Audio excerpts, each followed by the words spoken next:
narito. Magandang hapon sa ating lahat. Amen? Yung istorya ni Jose, gustong-gusto ko po yun. Kasi pinakikita ron na kapag ikaw ay hiniram ng Diyos at karapat-dapat ka, kahit anong mangyari, hindi ka niya pababayaan. Minsan masakit yung pangyayari kay Jose na baligtan siya ng kanyang mga kapatid. No? Ngunit ang Diyos ang kikilos para siya iligtas. May mga paraan ng Diyos na hindi maunawaan ng tao. Kaya nang nais na siyang patayin, may kumilos para sabihin, hindi naman kailangan mamatay siya. Siya'y kapatid natin, laman ng dugo. Pwede naman natin iwanan na lang dyan at umalis tayo. Bahala ang Diyos sa kanya. Amen? At ang paraan ng Diyos na yon ay kanyang plano, hindi yung plano ng tao. Amen? Minsan sa buhay natin, maraming nagaganap. Yung bang tinatalikuran ka ng mga mahal mo sa buhay. Iniiwan ka ng mga kaibigan mo na ipinagkatiwalaan mo. May mga bagay na nasaktan ka sa mga taong malapit sa iyo. Minsan, ang pag-iisip natin, bigyan natin ng malawak na pang-unawa. May dahilan ng Diyos. Maaaring kailangan mo lumayo sa Kanya dahil kapapahamak mo kung lagi mo siyang kasama. Ang alam ng Diyos kung anong mabuti para sa atin. Katulad ni Jose, iniwan siya sa isang balon. Ginutay-gutay yung kanyang damit na hinubad at nilagyan ng dugo ng hayop. At yun ang dinala nila sa kanilang ama para sabing pinatay ng hayop ang kanyang anak. No? Ngunit hindi yun ang plano ng Diyos. Alam niyang may mga daraan doon ng mga Amalesita at ibinenta si Jose sa mga Egyptian. Kaya nadala si Jose sa bayan ng Ehipto. Kung napapanood nyo ang The Ten Commandments, doon na yun ang dahilan bakit napunta ang mga Israelita sa Ehipto. Kaya yung mga istorya ng Bible, napakagaganda po. No, may mga ugnayan ang bawat pangyayari sa buhay ng bawat isa. No, kaya nga po, yun ang dahilan bakit naligtas ang buong bansa. Kasi si Jose nakakaalam sa pamamagitan ng panaginip na mayroong 7 taong sagana ang anihin. Pero pagkatapos ang 7 taon ng sagana, darating ang 7 taon ng pagtuyo. At yun ang pinarating niya sa hari, kaya ginawa siyang gobernador na hawakan lahat ng mga ani ng mga trigo. At ibinigay sa kanya ang karapatan na gawin ko ang dapat gawin. At nag-imbak siya ng mga trigo, nagdagdag pa siya ng mga kamali para habang sa loob ng 7 taon, no, marami siyang maipon ng mga trigo. At dumating ang 7 taon, tagtuyo na walang aanihin, maski kaunti. Kaya dumating ang karoon ng tagutom sa buong mundo. At sa Ehipto lamang, ang paraan para makaangkat sila, importation. Kailangan mag-import, maging ng Pilipinas, sa ibang mga bansa, para lamang mabuhay. Kapag walang kakainin ng isang bansa, ang mamatay mo sa gutom at magkakagulo-gulo ang buong bansa dahil sa gutom. Kaya si Jose ang naging dahilan para maligtas ang buong mundo. At sa loob ng 7 taon, siya ang nag-supply, ang bansang Ehipto, ang nag-supply ng pagkain sa lahat ng bansa. Amen? Yan ang istorya. Okay? Kaya tayo, no? Minsan masakit yung mga pangyayari sa buhay natin. Tanggapin nyo lang, accept. Inano ka, ipinagkanulo ka ng best friend mo. Ipinagkanulo ka, pinagkatiwalaan mo, itinalgal ka, siniraan ka. Diba, may mga dahilan po ang Diyos. Bakit nagaganap yun? Sapagkat alam niya, hindi siya karapat-dapat na makasama mo sa iyong buhay. At kinailangan lumayo ka sa Kanya. May mga dahilan ng Diyos masakit, pero sa dulo niyo, naroon ang mas maganda na kalaan para sa iyo. Sapagkat hindi ka nawawala ng pag-asa, nananalig ka sa Diyos. Diba? Ibibigay ng Diyos kung ano man ang maganda para sa atin. May sakit ka ngayon. May dahilan ng kasakitan ng tao. Amen? Yung sa 7 capital sin, gluttony, katakawan. Diba? Kahit ano, kinakain mo, maalat. Mga bawat, kakainin mo, magkakasakit ka sa bato. Amen? Ay, nahanapin mo kagalingan. Tayo ang may gawa, tao ang may gawa, ba't ka nagkakasakit? Amen? kulang ka sa edukasyon, kulang ka sa kaalaman, akala mo lahat ng bagay marami ka palang hindi alam. Dumating ang kasakitan sa buhay mo, ngayon, nandito ka. No? Kung alam mo lang, kung anong kalooban ng Diyos, no? Tuturuan ka niya, makakilala ng tama at mali, malaman mo, kung yun ang karunungan na hindi alam ng iba. Amen? Sapat na yun eh. Pag meron ng karunungan mula sa Diyos, iingatan ka niya kasi magiging matalino ka. Hindi ka kakain ng mga masyadong maaalam. Kasi yun na nagtuturo sa utak mo. Amen? Hindi ka magmamagdamag na walang aros na hanap buhay ng hanap buhay. Walang kapaguran. Nagpapagod din ang katawan. Amen? Kaya maliling lang ka sa batas. At yun ang mga nagiging dahilan. Bakit ka may sakit na mabibigat na kasakitan na hindi mo rin inaasahan. Amen? Sabi ng Diyos, ingatan mo ang sarili mo at iingatan kita. Hindi wala dapat iasa sa Diyos. Kaya ang topic natin ay gamot. Ang doktor natin ay ang Diyos. Okay. Hope 5:17 to 18. Hope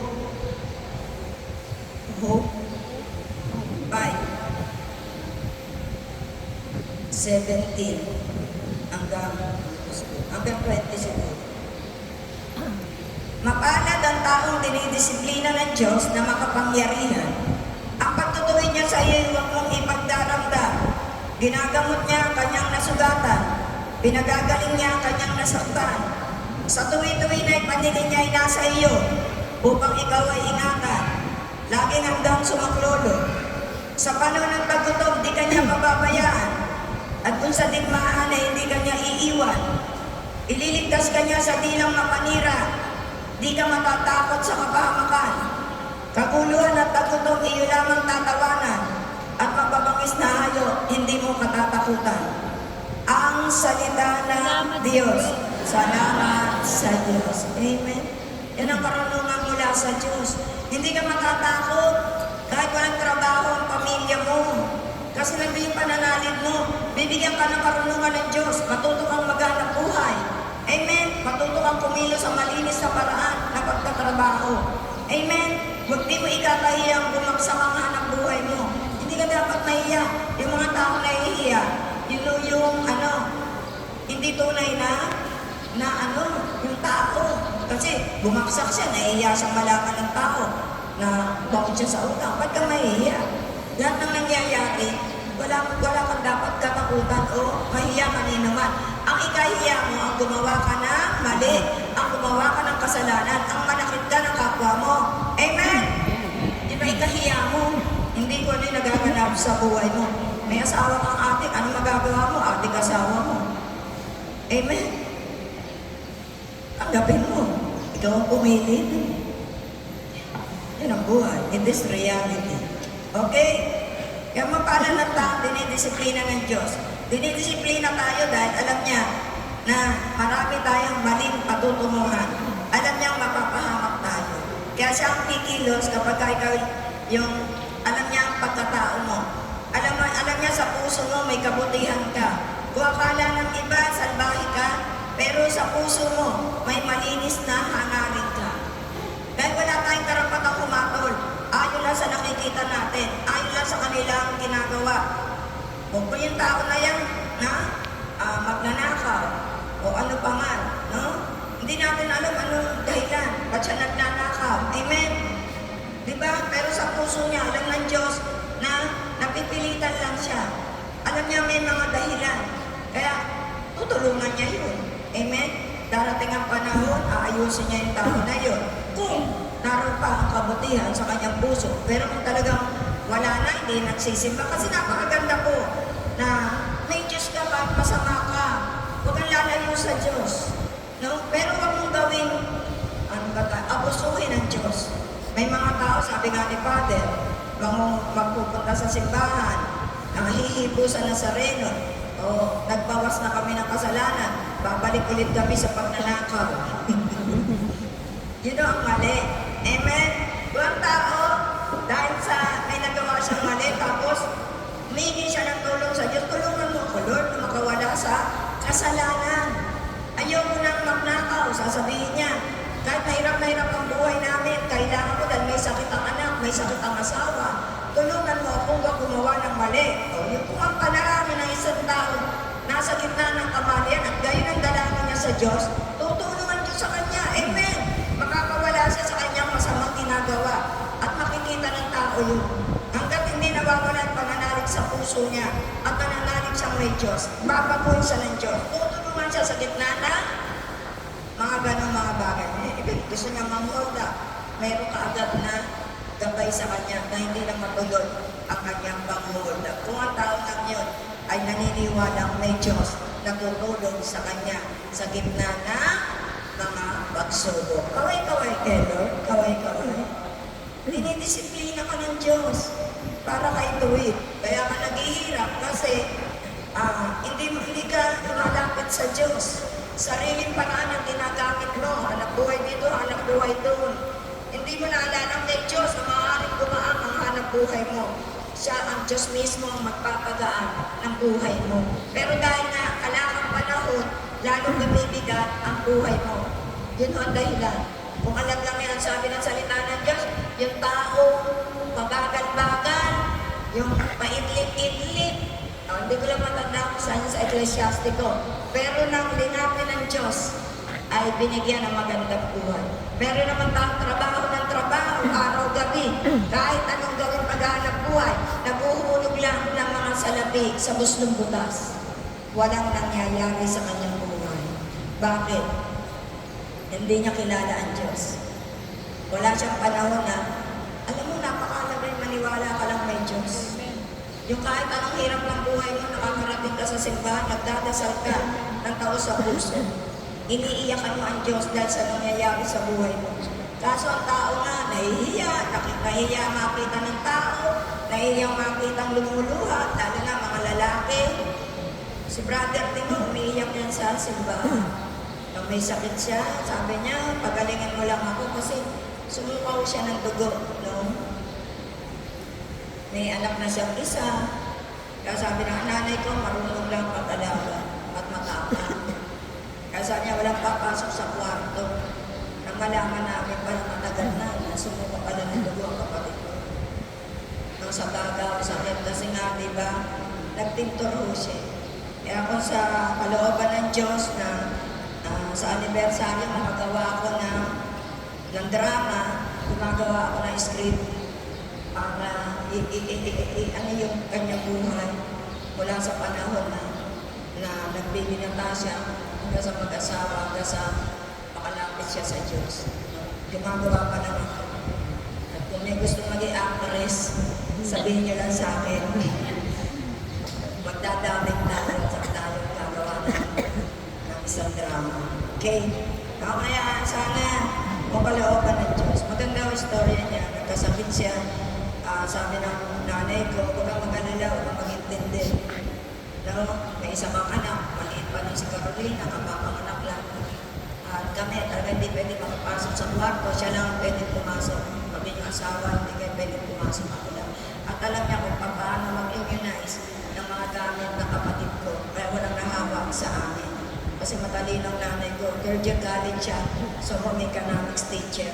Hindi lang siya nakapagtapos dahil sa kahirapan ng buhay at walang magbayad ng tuition niya. Kaya hanggang doon lang siya. Third year college siya sa home economics teacher. No? Kaya magaling siya. Lahat alam niya. Marunong siya magluto, marunong nanahi. Lahat ng home na ginagawa sa home economics, yun ang ginawa niya ikabubuhay. Kaya nagbukas siya ng tindahan sa amin. Nagsisimula siya ng alauna ng hapon hanggang alas 10, alas 11 ng gabi. Yun ang binuhay niya. Kaya sabi ng kuya ko, nang gumaling at nagpunta sa Baclaran, umiyak siya sa harapan ni Virgin Mary. Parating mo yung dasal ko sa itutong na anak na amin Panginoong Jesus. Kapag gumaling ako, ipapahayag ko kayo sa maraming tao. Ipapakilala, kasama kayo mag-ina, dadalhin ko kayo sa bawat bahay. Yun ang pangako niya.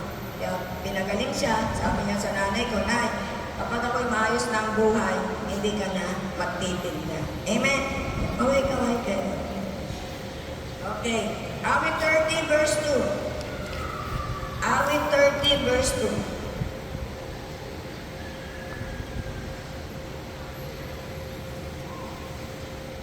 Ito po ang sinasabi.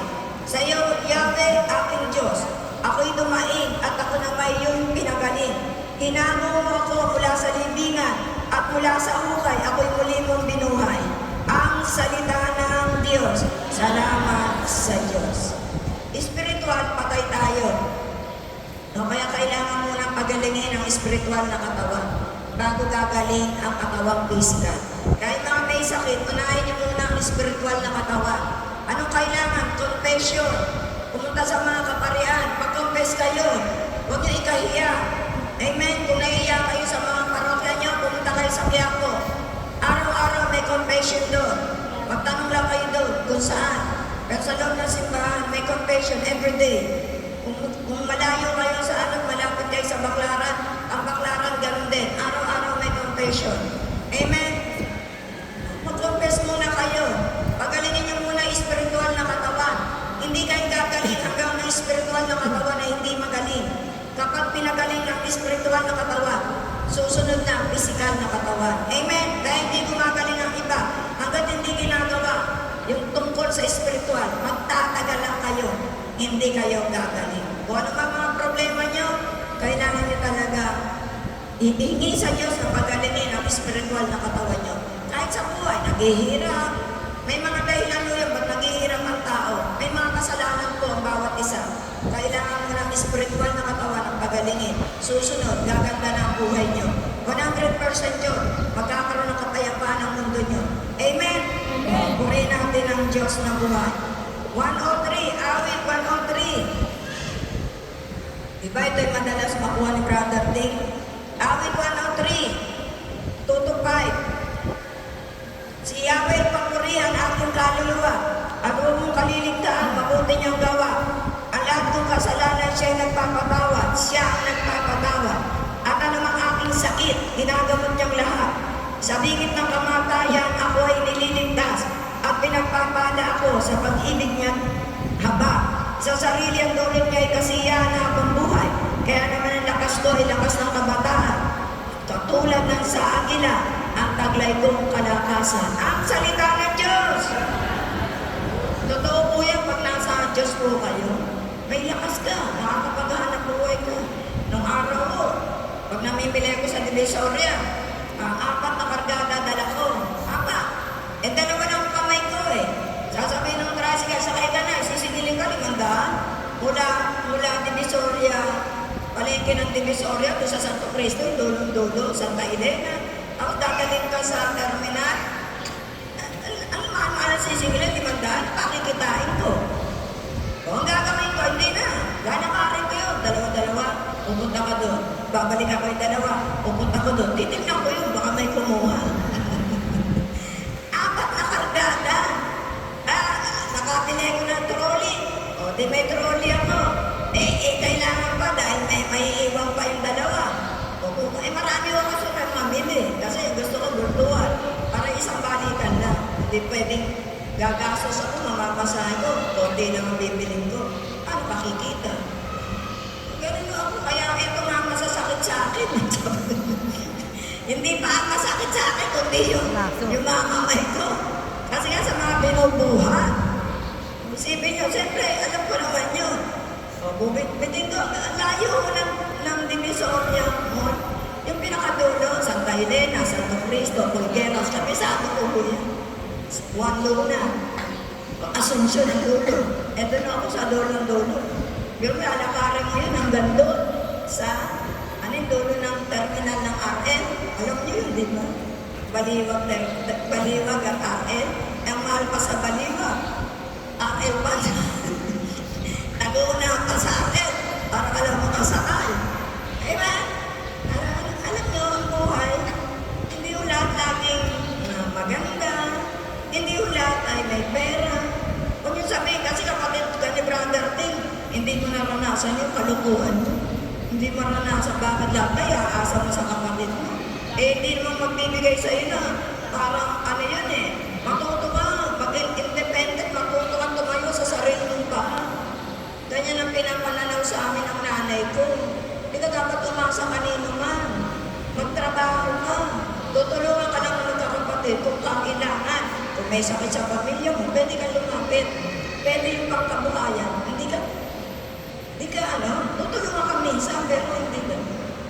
Kaya Kung masanay mabuhay sa sariling paraan, hindi ako maaasa kanila na.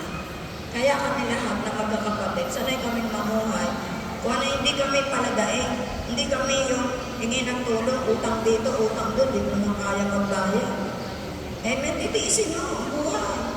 Kung matuto kang mamaluktot, kung ang kumot maikse, matuto kang bumaluktot. Ang tao ayaw, gagawa ng paraan para mabigyan ng kasiyahan ng kanyang mga anak. Lalo hindi mo maganda. Bakit yung mga anak mo, hindi makikita yung paghihirap mo? Ba't itinatago mo? Ako ganyan, mahirap tayo. Wala tayong ang pamasko nyo, ganito lang. O may pera tayo, Pasko. O mamili kayo, isang sapatos, isang pantalon, kung gusto nyo isang blouse, ganun lang. Wala lang ibibiling sobra. Ganun ang buhay namin. Kaya nakaraos kami na wala kami nasasagasaan mga tao. Hindi kami makapamasyal. Hindi ko sila madala sa kakain tayo ng Jollibee. Hindi, wala tayong kakainin. Tuloy-uwi na tayo. Amen. Tiisin niyo muna. Kabanda ulit, may mga anak ko, mga sabi, ay, kain tayo sa Tom Yum. Ano yun? Ito yung kain tayo sa magano doon, sa Viking. Mahal-mahal doon, 1,000 isang tao. Minsan lang yan. Kailan natin nararanasan yan. Nung araw, doon kami napakain, kahit kapiraso na doon sa Jollibee. Ngayon, dadaling kita doon sa 1,000 isang kainan. Nararanasan ko, ang mahal naman yan, 1,000 isang tao. Di ba, ano namin, para lang matikman mo, na itong buhay, hindi na natin naranasan yan. Totoo yun. Minsan pag meron ka na, tsaka nila sabihin, pag wala, matuto kayo magtiis. Eh, kung wala ka, gusto mo magyabang. Wala ka may yayabang. Tapos bago ka sa utang. Ganyan ang tao. Bibili ng mga alahas. Peke naman. Nung araw, ayaw ko, wala akong alahas. Ayaw ko ng peke. Pero sa totoo lang. Hindi ako nag-alahas kasi bibili ko yung peke. Pag may pera ako, bibili ko ng gold na original. Kasi, magyayaba ka. Diba? Hindi naman sa inano ko iba. Wala pang kakayahan. Ugali ko lang po yun sa akin. Kahit wala akong mga contacts, wala akong mga ganyan, okay lang. Mahilig lang ako sa hikaw. Kahit basta mumurahin, basta may hikaw ako. Pero mga ganyan, hindi ako mahilig. Kasi, ang gusto ko bibili ako, yung talagang ginto. Amen. Sa akin lang, hindi ko inaano sa inyo. Wala naman talaga. Gusto nyo bumili ng mga kwintas na hindi naman original. Okay lang yun. Kasi kasiyahan nyo yun. Kasi sabi ko naman, iba-iba naman nung tayo na pananaw at pag-uugali. Hindi ko inaano to sa inyo, kundi sa sarili ko. Kami sa dami nagbibigay sa akin ng mga, di ba, yung mga nabibili na ang ganda, nakatabi lang sa akin. Kapag may gusto akong bigyan, binibigay ko na lang. Kasi hindi ko naman masuot. Amen. Yung bibigyan niya ako, purong ginto. Joke lang! Minsan pag serious tayo, ayoko ng serious eh. Bigla-bigla na lang ako magpapatawa. Joke lang yun. Kahit naman wala, hindi naman ako after sa regalo. Kung ano na kaya ko, tinatanggap totoo yun. Amen. Okay, Awit 147 verse 3. Awit 147 verse 3. Ito po sinasabi, at ang mga pusong wasak ay kanya rin lulunasan. Ang natamo nilang sugat ay bibigyan kagalingan. Alam niya, natitiyak ang bilang ng mga bituin. Isa-isang tinatawag sa pangalan itinuturing. Si Yahweh na ating Diyos ay dakila at malakas. Taglay niya ang karunungan, hindi masusuka. Taong mapagpakumbabay, siya niyang itataas. Ngunit lahat ng mayabang sa lupa ay ibabaksak. Ang salita ng Diyos. Salamat sa Diyos. Diba? No. Kapag yung wasak na puso, iniiwan ka ng asawa mo. Ba't ka magkahabol? Hayaan mo siyang umalis. Pag nakita pa kayo, ay salamat, lulayasan mo ko. Para sarkastiko ka. O sabihin mo sa babae, huwag mong aawayin. O, makita mo, nagsalubong ang kape. Tapos ikaw, tunay na asawa. Huwag mong iwasan. Ay, halika. Salamat, kinuha mo sa akin to.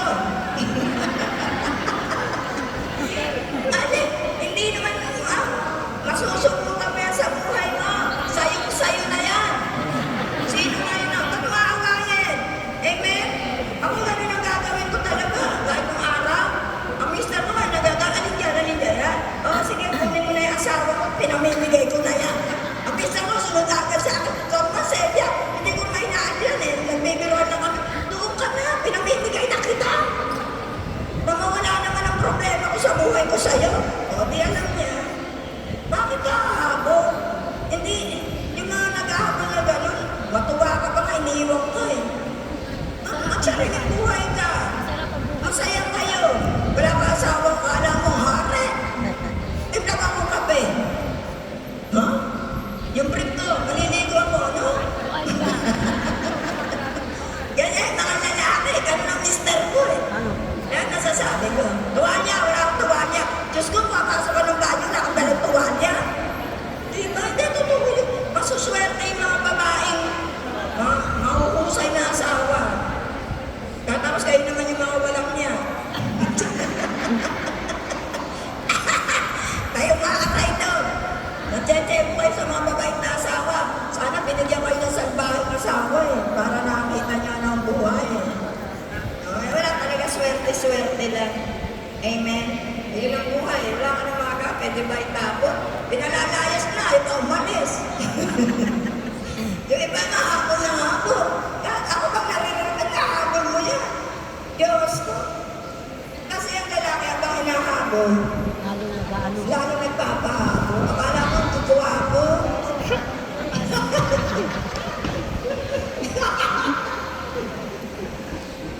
Di ba rin kung kamukha ni ano? Nilipin ko. Nakahabulin talaga. Okay, ano lang yung joke-joke lang. Eh, nanay ko, nang iniwan ng tatay ko, wala siyang say. Hindi siya nag-abot. Sabi sa isip ko ng nanay ko, nabuhin ko ba yun? Ano siya, nagawa siya ng paraan sa buhay niya. At masaya siya. Amen.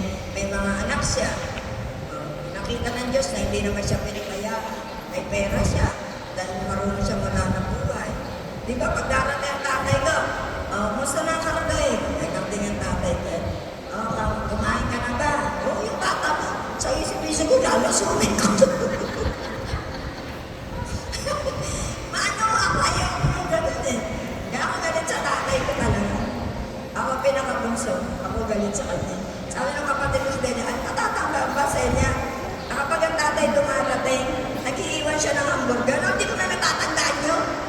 Kasi wala pa ako isip ko. Hindi ko nakita yun. Mga babait naman daw sa anak. Pero dahil nga sa babae, nawala na siya ng panahon sa anak. Ay, wala talaga. Hindi siya, pupunta lang siya doon dahil may kailangan. Dahil politiko siya eh. Magbibigay sa amin ng mga leaflet. O magbigay kayo. Sino na naman yung politiko mo? Lagi naman talo. Si Samson. Talo siya. Sino pa ba yung kalaban eh? Lagi nananalo si Asistio. Lagi siya sa kalaban eh. Ba't pwede ka pa kung magbigay Asistio? Lagi ka na lang sa kalaban. Eh ayoko doon. Pero yung faithful siya. Hindi kinuha siya ni Asistio, ayaw niya. Kung saan ako nandun, liberal ako, liberal. Totoo yun, lagi naman talo. Kami pagod na pagod kami bibigay ng limplet. Basta may bayad yan, may bayad. Oh. Kaya na may bayad, bibigay kami dito limplet. Sasabihin naman ng kapitbahay namin, maka-assist yun. Wala na kayong panalo. Sasabihin kay brother din, dami na kayo na. Bakit? Bakit wala kayong panalo? Eh mamayang gabi, ako naman ang taga-kupit ng kuryente. Yung kapitbahay ko, namin, electrician. Ako naman ang taga-kupit ng kuryente. Mamamatay yung eskwelahan, mamamatay ilaw. Palitan na na. Totoo yun. Palitan na ng box. Eh wala talagang panalo. Tama, sabi ng kuya ko, ganyan ba kayo ano? Wala tayong magagawa. Magkaiba man tayo, hindi tayo magkaaway. Tayo magkakapit-bahay. Pero pagdating sa politiko, eh magkalaban tayo. Wala tayong magagawa, electrician ako eh. Totoo yun. Pagdating ng pagtingin, nandun na siya sa poste, tinakat na. Kaya laging talo. Sabi ko sa tatay ko, lagi naman talo ka, liberal ka lagi ng liberal. Hindi ka bumaligtad. Yun naman ang maganda sa tatay ko. Loyal siya. Kasi ino-opera siya ni Asistio, kukunin kita. Naging public servant, naging chief of public affairs siya. Sa munisipyo ng Caloocan. Sinasabi Asistio, kukunin kita. Ilalagay kita maging chief. Sabi niya, ayoko. Kung saan ako nagsimula, doon ako sa mga mata. Ganun siya. Kaya siguro doon kami nagmana. Kahit lukot-lukot. Maloyal naman. Yun na nga nakita ko. Maganda ugali, no? Wala na. Okay, sunod. Jeremias 33 verse 3. Di ba alam naman natin to? Jeremias 33 verse 3. Kung tatawag kayo, Diriting ko kayo. At ipapahayag ko sa inyo ang mga bagay na hindi nyo nauunawaan. Jeremias 33, kabisatuhin niya. Yan ang telephone number, papunta sa Diyos.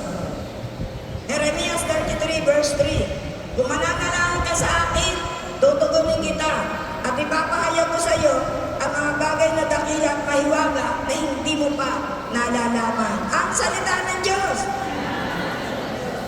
Yan ang telephone number sa Diyos. Jeremias 33, verse 3. Okay. Verse 6. Ngunit, pagagalingin ko silang muli.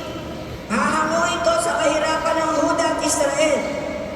At bibigyan sila ng kapayapaan at kasaganaan. Ibabalik ko ang kanilang mga kayamanan at muli silang itatatag. Lilinisin ko sila sa lahat nilang kasalanan at patatawarin sa kanilang paghihimaksik laban sa akin. Ang salita ng Diyos. Salamat sa Diyos. Kung nung araw nakalimutan natin na may Diyos dahil wala tayong alam, ito ang starting point. Hanapin niyo ang Diyos. Magbalik loob po tayo sa Kanya. Makinig tayo ng Kanyang mga buhay na salita. At hindi niyo namamalayan, lumalago ang inyong pananampalataya. Walang makakakuha sa inyo ibang relihiyon. Walang makakatangay sa inyo. Kahit na magsalita pa sila sa harapan niyo, hindi nila kayo matatangan. Sapagkat tinatakan na kayo ng Diyos na maging Kanya. Kayo ang aking bayan, ako ang inyong Diyos, sabi ng Panginoon. Amen? Kapag bayan tayo ng Diyos, katulad ng Israel, kahit magsama-sama pa ang lalaban sa Israel, hindi sila mananalo. Nakita nyo? Noong araw, 1990 plus yata yun, 5 bansa ng Middle East, tinira ang Israel, hindi po sila nanalo. Bakit? Bayan siya ng Diyos. Kahit anong mangyari, ililigtas siya ng Diyos. Ganyan din tayo. Kapag nangako ang Diyos kay Abraham, ang pangako na yun, hanggang sa kapwa-po, hanggang sa salin-salin lain, pinutupad ng Diyos. Kaya kung tayo, kayo, maging bayan ng Diyos, yung sumusunod kayo sa Kanya, kumisan natisway kayo, tatawagin niya pa rin kayo para tulungan at iligtas. Sapagkat nangako siya sa iyo na hindi kanya pababayaan. Kaway-kaway kay Lord. Isaiah 35, 5-6. Isaiah 35, 5-6. Ito ang sinasabi. Ang mga bulag ay makakakita at makakarinig ang mga bingi. Ang mga pilay ay lulunda na parang usa. Aawit sa galak ang mga pipi. Mula sa kaparangan ay aagos ang tubig. At dadaloy sa disyerto ang mga batis. Ang nakakapasong buhangin ay magiging isang lawa. Sa tigang na lupa ay bubukan ng tubig. Ang dating tirahan ng mga asong gubat ay tutubuan ng tambo at alahib. Magkakaroon na isang maluwang na lansangan na tatawagin landas ng kabanada. Sa landas na ito hindi makakaraan ang mga makasalanan at mga hangal. Ang salita ng Diyos. Darating ang panahon, pag namatay tayo, nabuhay tayo muli, ito yung mundong ipagkakalob sa atin ng Diyos. Manalig ko kayo, totoo ho ito. Huwag kayong mag-alin lang. May pagkabuhay ho, may buhay na walang hanggan. Kaya kung darating ang kamatayan, ihanda na natin, ihanda nyo na ang inyong mga sarili. Dadaan lang kayo sa kamatayan. Hindi ko lang alam paano. Subukan nyo kayo. Pag namatay ka, nagising ka, at di na natin alam kung ano yung kasunod. Bahala na ang Diyos. Amen? Okay. Gawa 5, 12-16. Gawa. Acts. Gawa 5, 12-16. Ito ang sinasabi. Maraming himala. Ginawa ang mga apostol na bawang nasaksihan ng mga tao. Ngunit natatakot sumama sa kanila ang mga di mananampalataya. Kahit na humahanga ang mga ito sa kanila. Samantala, parami ng parami ang mga lalaki at babaeng nananalig sa Panginoon. Dinadala sa mga lansangan ng mga may sakit at inilalagay sa mga papag at banig upang pagdaan ni Pedro ay matamaan man lamang ng kanyang anino ang ilan sa kanila. sa mga karatig bayan ng Jerusalem, dala ang kanilang mga may sakit at mga pinapahirapan ng masasamang espiritu, at gumaling silang lahat. Ang salita ng Diyos. Salamat sa Diyos. Salamat sa Diyos. Nakita nyo, anino lang ni Apostol Pedro, gumagaling ang may sakit. Amen? Dahil sa kanilang pananalig. Okay. Malay ka. Gaganalig po Pag tayo. malalay ba, may live stream tayo. Okay, sunod. Pilipos 2. Pilipos 2. Pilipos 2, 26 to 27. 26 to 27. Sabik na siya sa inyong lahat. Nag-aalala siya dahil sa nabalitaan niyong nagkasakit siya. Tunay nga siyang nagkasakit at muntik nang mamatay. Subalit kinahabagan siya ng Diyos at hindi lamang siya kundi pati ako upang wag nang madagdagan pa ang aking kalungkutan. Ang salita ng Diyos. Salamat sa Diyos. Lahat magkakasakit, walang exempted. Kahit mga lingkod ng Diyos, nagkakasakit din. Pero kapag nasa gawain ka ng Diyos na buhay, magagalingin ka niya kaagad. Amen? Walang exempted, hindi ko kami bato, hindi kami bakal. Tao kami. Amen? Kaya pag yung sasabi, ba't siya na nagkakasakit? Ba't si Brother Ting namatay? Anong alam natin? Amen? May mga dahilan ng lahat.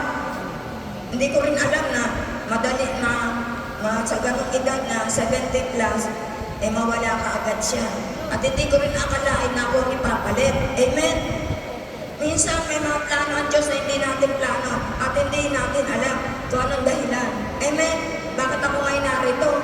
Nung araw, wala naman akong intensyon. No? 30 years ako nag-COB, 30 taon. Mula Caloocan, Isla San Juan, Marikina, nakarating kami, Malinta, Malanday. Tapos dito ako dinala ng Diyos. No? Ang buong Bulacan na, napuntahan ko na. Sa loob ng 30 taon. Wala nang alam. Ang ano ko lang, magbasa ng Biblia, magsusulat na magsusulat. No? Kasi gusto ko yung mga verses. Pag nagandaan ako sa verses, lalagay ko yung, wala ko rito yun eh, kasi ito bago na to eh. Bago na itong notebook na to. Pero yung mga dati ko notebook, puno ko yun ng mga salita ng Diyos na pinili ko. Pinili ko yun tungkol sa buhay, tungkol sa utang, tungkol sa anak sa pagkakasala. Marami lahat. Lahat yung kinuha ko, mga verses, tapos susulat ko kung ano siya. Tungkol sa suwain, tungkol sa mga anak, o tungkol sa ganito. Lalagyan ko lang siya ng madali kong maintindihan. Madali kong makuha. Kung may maghahanap man ako ng tungkol sa pakikiapid, mga ganyan. Marami ho.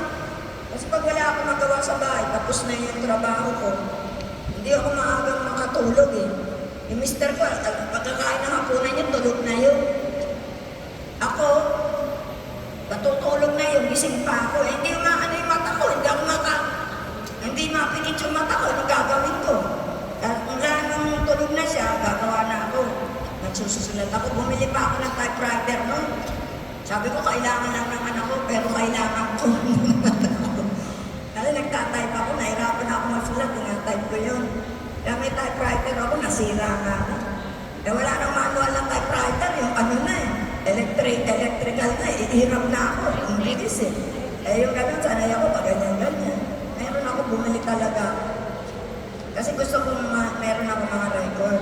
Hindi ko naman akalain na dito pala ako mapupunta. Ang alam ko lang, susunod lang ako. Darating ang panahon, pwede kong maging katulad nila Sister Evelyn na elder. Ganun lang. Siguro, matagal na pinuha ni Brother Ting, ayoko. Buhay pa, mister ko, hindi pwede. Diyos ko, katapang-tapang ng asawa ko. Baka pag uwi ko, pasabihin ko ka ako. Hindi pwede, kuya, kayo na lang dyan. Hindi, dito lang ako sa COB. Kasi hindi ka pwede, alam ko naman yung magiging buhay ko. Kukunin ko ba yun? May pera nga doon. Pag pinahayo ako, bibigyan ako. Eh pag uwi ko naman, sa pakakaabutin ko. Eh, hindi na. Yung mukha ko, ganito na, patingi na, lalo pa hindi na madediretso.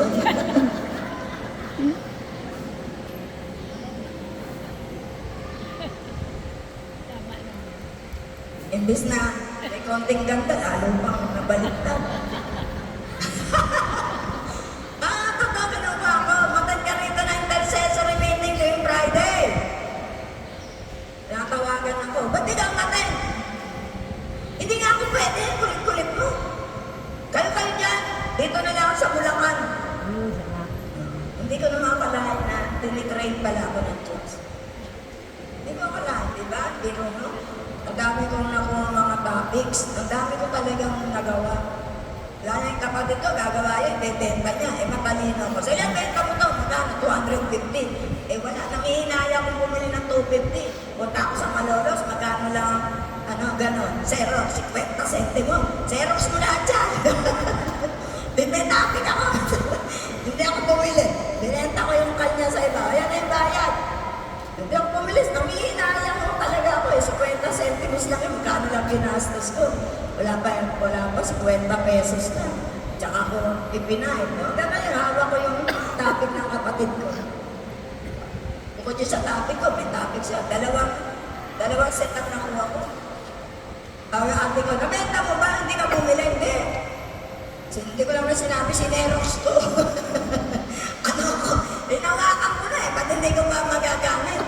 Eh nakita ko magaganda. Magaganda rin. Kinuha niya rin sa, pag nakikinig siya, kinukuha niya. Ang kinuha niya, gusto niyang kumita, gano'n ang kinuha niya, binenta. Yung karunungan niya, binenta niya sa iba. Amen? Hindi mo ibebenta yung karunungan, bigyan ng Diyos. Amen? Kinuha ko lang. Okay. Talampakan natin ang Diyos. Kamay. Sabi ko, ay, ikaw na lang magbenta. Hindi man lang binenta ko, ikaw na magbenta. Kasi naiisip ko yung karunungan ko, bebenta ko. Binenta ko lang para makabalik sa kanya yung 5 libro. Sayang kasi. Ayaw ko na, siya na nagbenta. Ewan ko iba kung sino nakabili. Bakit hindi nila nagagamit? Ay maganda po yun. Hanggang ngayon nagagamit ko yun. Gusto ko lang hanapin. Kasi marami na naman ako mga topics. Hindi ko naman masyadong kailangan. Nung una nagagamit ko siya. Pero sa ngayon, medyo hindi nag-aano. Kaya naka-stack lang sa akin. Nakatago lang. Okay. Nandun na ba ako sa Pilipos doon? Nabakit sa ko na ba? 26 to 27.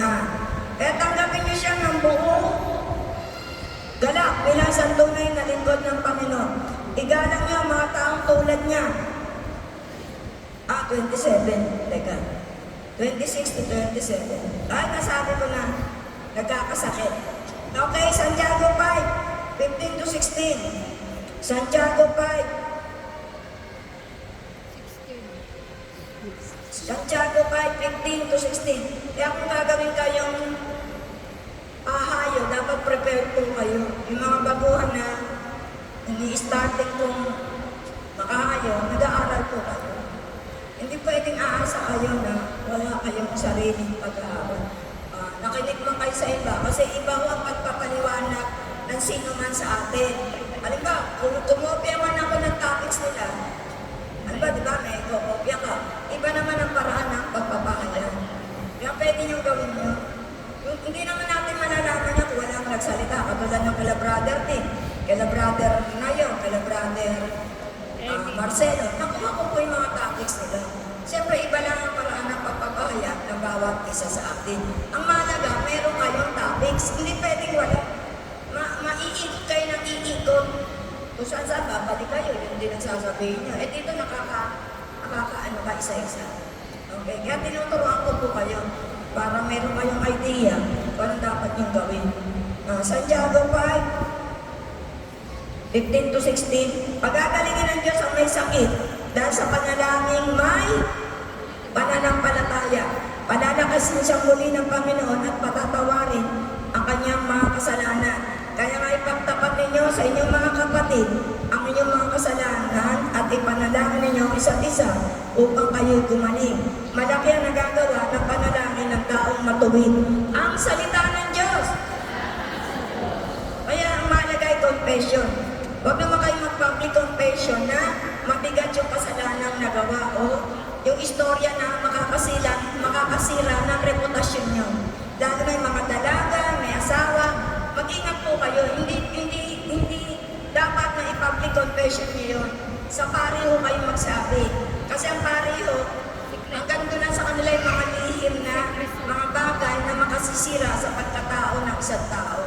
Hindi applicable yun sa public confession kung medyo masisira ang reputasyon nyo. Ingatan nyo po ang inyong reputasyon.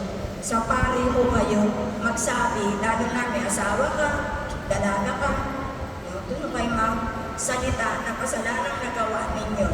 Amen! Yun ang mahalaga. Kaya nga meron tayong kaparihan. Okay. Dati diba ang Quiapo, dalawang ganon. At dito yung pare, meron dito. Ngayon wala na. Isa na lang. Kasi nga napapakinggan. Ang dami ko naririnig. Bading daw siya. Nakikipagdali siya sa kapwa lalaki. Sabi ko, naririnig pa lang. Kaya siguro isa na lang. Sinarado na yung isa. No? Sino nakapunta ng Quiapo? Diba? Ganun na po. Kasi nga naririnig mo yung kasalanan ng iba. Siguro napag-aralan din nila na hindi maganda. Na ako nadinig ko. Pangit. Kaya sabi ko, naku, kailangan. Eh kung may kasalanan kang mabigat, kahit na hindi mo kilala, siyempre, nahihiya ka rin. Okay. Gawa 3 verse 6. Gawa 3 verse 6. Gawa 3 verse 6. Ito po ang sinasabi. Ngunit sinabi ni Pedro, wala akong bilang o ginto, ngunit may iba akong ibibigay sa iyo sa pangalan ni Jesucristong taga Nazaret. Tumayo ka at lumangkad. Hinawakan niya sa kanang kamay lungkot itinayo. Noon din lumakas ang mga paa at buong-buong ng lalaki. Palukso itong tumayo, nagsimulang lumakad. Pumasok siya sa templo kasama nila habang naglalakad at lumulundag na nagpupuri sa Diyos. Ang salita ng Diyos! Yan, tinuturo sa amin to nung araw sa CLSS. I have no gold, I have no silver, but in the name of Jesus Christ of Nazareth, stand up and walk! Yan. Narinig ko na yan nung araw sa CLSS. No, kasi nga, walang imposible sa Diyos. Manalig po tayo. Sunod! Isaiah 53 verse 5. Isaiah 53 verse 5. Ito po ang sinasabi. Ngunit dahil sa ating mga kasalanan, kaya siya nasugatan. Siya ay binugbog dahil sa ating kasamaan. Tayo ay gumaling dahil sa pahirap na dinanas niya at sa mga hampas na kanyang tinanggap. Tayong lahat ay tulad ng mga tupang naliligaw. Nagkanya-kanya tayo ng lakad. Ngunit ipinataw ni Yahweh sa kanya ang kaparusahan. Tayo ang dapat tumanggap. Siya ay binugbog at pinahirapan, ngunit hindi kumibo kahit isang salita. Tulad ay tupang nakatakdang patayin, parang korderong hindi tumututol kahit nagupitan, at hindi umiinig kahit kauntiman. Nang siya'y hulihin at tatulan upang mamatay, wala man lamang nagtanggol sa kanyang kalagayan. Siya ay pinatay dahil sa sala ng sangkatauhan. Siya ay inilibing na kasama ng masasama at mayayaman, kahit na siya ay walang kasalanan o nagsabi man ng kasinungalingan. Sinabi ni Yahweh, ang kanyang paghihirap ay kalooban ko. Ang kanyang kamatayan ay handog para sa kapatawaran ng kasalanan. Dahil dito'y mabubuhay siya ng matagal.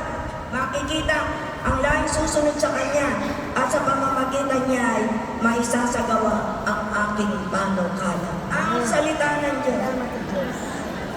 Kaya isipin niyo, dinanas ni Jesus. Dahil sa atin, siya ang nagbayad ng kasalanan ng tao.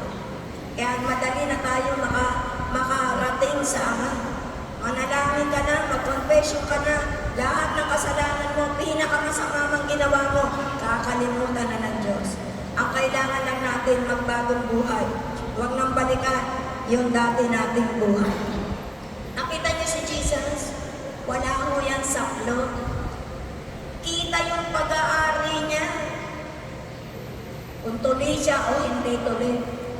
Dito kasi nung araw, akala ko yung tuloy scientific yun. Hindi pala. Pwede naman palang hindi tuloy. Yung pala yung pagkakailangan lang na kanilang lahi.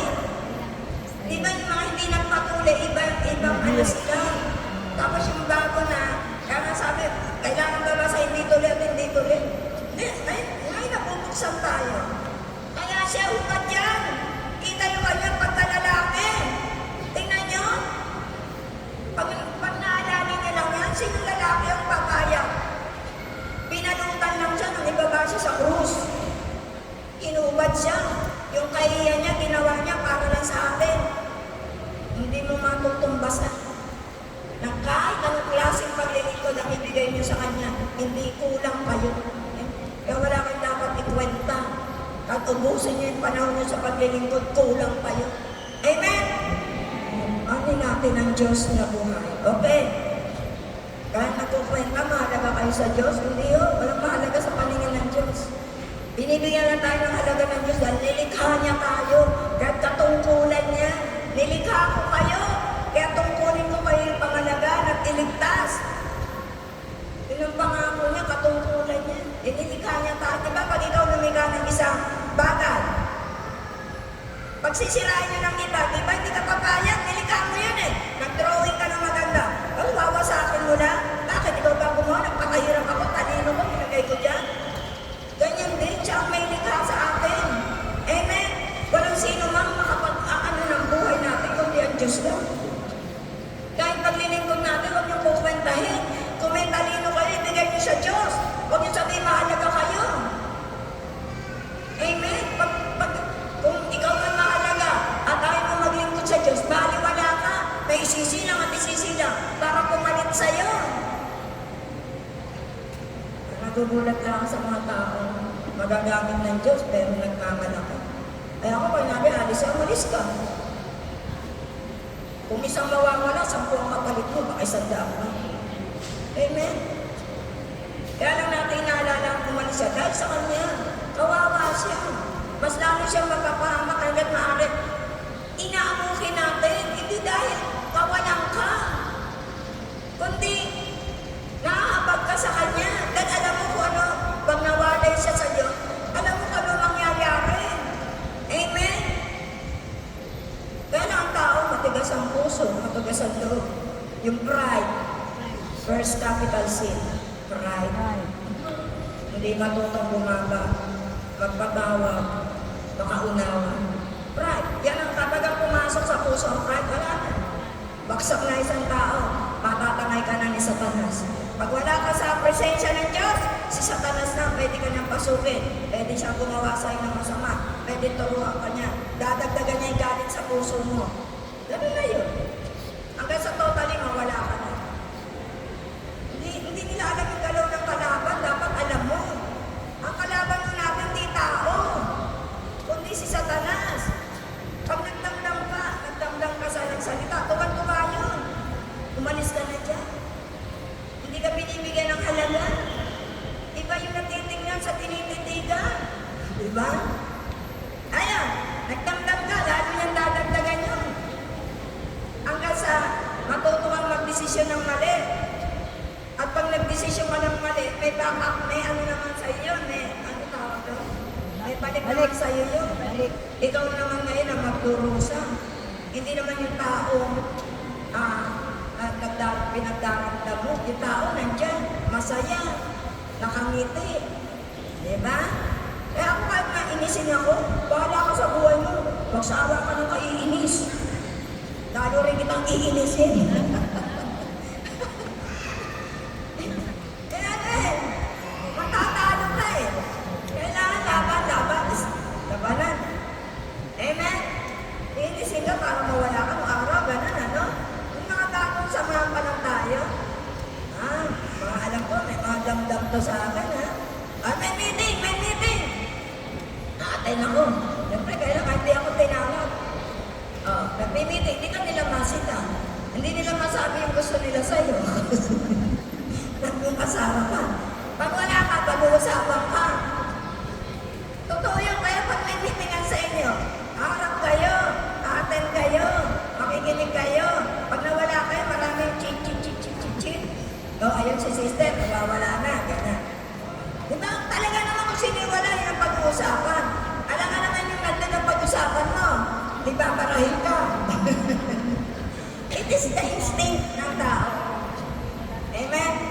Okay. Lucas 19, verse 10. Lucas 19, verse 10. Dalawa na lang to. Lucas 19, verse 10. Ito ba ang sinasabi? Ang anak ng tayo na parito upang hanapin at iligtas ang naligaw.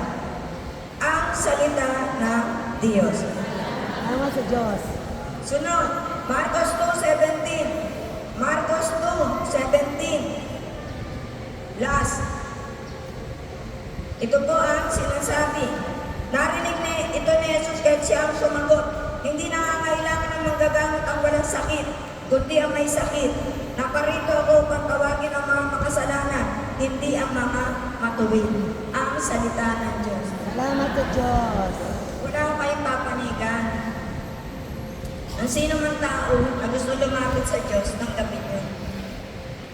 Kung siya pinakamasamang tao na gustong makakilala sa Diyos, tanggapin niya. Amen? At kapag nakapagligtas kayo ng isang masamang tao at nagbago ito, tayo tatanggap ng gantimpala. Ano gantimpala? Sa Santiago. Hindi ko lang malaman ito kung saan. Santiago. May biyata ito. Tignan ko.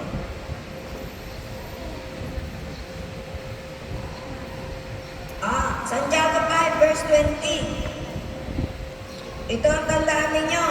Sino mang makapagpabalik sa isang makasalanan tungo sa wastong pamumuhay ay nagliligtas ng isang kaluluwa sa kamatayan at nakapabawi ng maraming kasalanan. Ang salita ng Diyos. Nakapagpabalik sa wastong pamumuhay ay nagliligtas ng isang kaluluwa. Naliligtas yung isang buhay. Diba? Mamamatay ka na, mabubuhay ka pa. May dagdag na buhay. Para kang Mario. Diba naglalaro tayo ng Mario ng araw? Point. 1 point buhay. Point. Yung Super Mario ng araw. Diba dagdag buhay, lalaban na naman. Mamamatay na naman siya. Kukuha na naman siya ng buhay. Parang ganito to. Nagliligtas ng isang kaluluwa sa kamatayan at nakababawi ng maraming kasalanan. Yun ang bunga ng pagtatrabaho natin sa kawan ng Diyos. Diba? Kung hindi nyo pa nararanasan yung pag naghihingalo na, tapos nabubuhay pa. Yung ooperahan ka na, tapos biglang nagbabago. Pahanapin yung bukol sa napunta. Yun ang mga extension of life. Amen? Ganyan ang Diyos. Ipinakikita yung nangyayari sa lahat ng sumusunod sa Diyos. Amen? Sana nakuha niyo yung mensahe kaya kayong nandito na nag-aandog ng 15 Friday na nagsiling. Accept it. Tanggapin niyo lang kung ano yung sakit niyo. Tapos, ihanda niyo na yung sarili niyo. Ako nga, ito yung masakit sa akin eh. Sabi nga, 3 days fasting. Ilang buwan na to?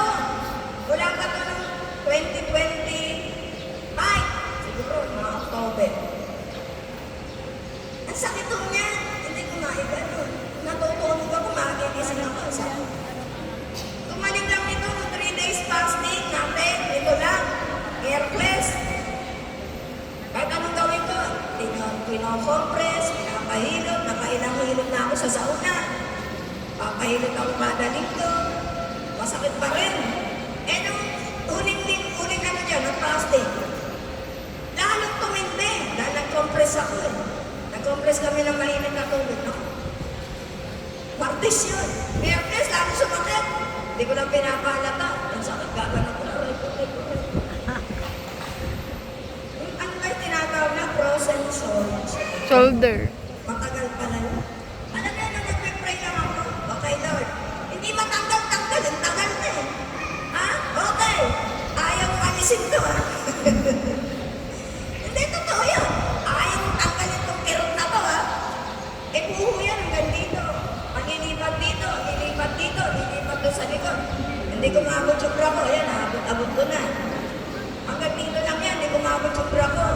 Hindi ako makahugas ng puwet. Eh, totoo yun. Eh, paano kung ano sa iba dudumi? Kaya kailangan, pag-aalis ako, dudumi na ako, make me day. Pag may natin ang kapahala na siya. Lalagyan ko na lang ng napkin para pupunta ako sa hayon. Baka ngayon, meron kang natira eh. E di may napkin ho ako para hindi naman nakahiya-hiya maamoy. Hindi, totoo yun. Ilang buwan yun.